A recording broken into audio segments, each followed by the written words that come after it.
Dopo un grave incidente sul set, uno stuntman cerca di lasciarsi quella vita alle spalle, ma gli viene proposto l'incarico di trovare un famosissimo attore di cui era la controfigura. Inoltre così potrà salvare il film che dirige la sua ex fidanzata e forse avere una seconda possibilità. Ciao ragazzi, bentornati o benvenuti su Wikos, io sono John Mira e oggi parlo di The Fall Guy di David Leitch. Vi ricordo subito di seguire Wikos su YouTube, Instagram, Facebook, TikTok, X e Twitch. Il film si basa sulla serie TV degli anni 80 con il medesimo titolo. Dico subito che mi sono divertito moltissimo con questa pellicola e per capire meglio il cuore di questo film va sottolineato che il regista David Leitch è un ex stuntman. Era la controfigura di Brad Pitt e anni dopo Leitch dirige Bullet Train e Pitt è protagonista. Leitch nel settore dell'action è diventato un nome importante, ha prodotto John Wick, una delle più importanti saghe del genere, ha diretto Atomica Bionda, Deadpool 2 e Hobbs & Shaw. Tutti questi titoli con storie molto diverse tra loro hanno in comune una regia dinamica, scontri corpo a corpo degni di nota, inseguimenti e acrobazie di alto livello.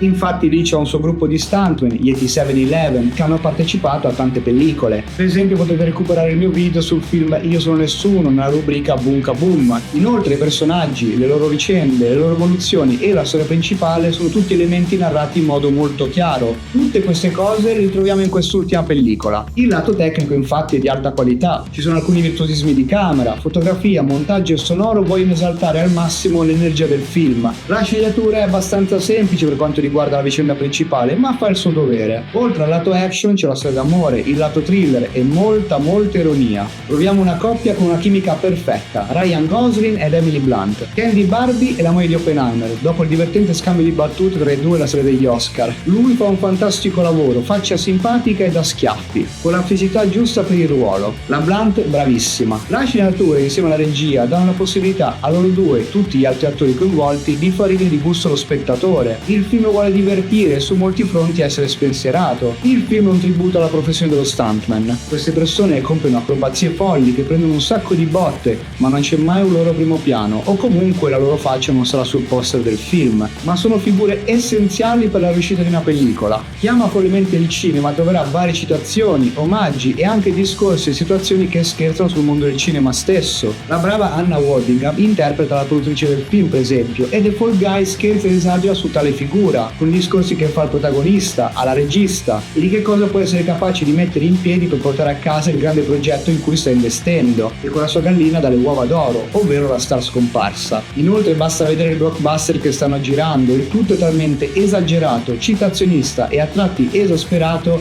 che è impossibile per un cinefilo non sorridere. C'è molto metacinema in alcuni dialoghi, soprattutto in quelli della coppia Gosling-Blunt. Un esempio, ormai si sa che Aaron Taylor Johnson è un possibile futuro James Bond, e nel film il nostro eroe gli fa una battuta, ma quello che fa ridere è più il dove e il perché gli viene fatta questa battuta. Voto 8, un film divertentissimo e da ritmo forsennato. Ci sono due sequenze durante i titoli di coda. Io sono John Mira e vi ricordo di seguire Wikos. Oltre alle recensioni di film si parla di anime, manga, libri, serie TV e ci sono anche contenuti originali. Un saluto e ci vediamo al prossimo film. Ciao!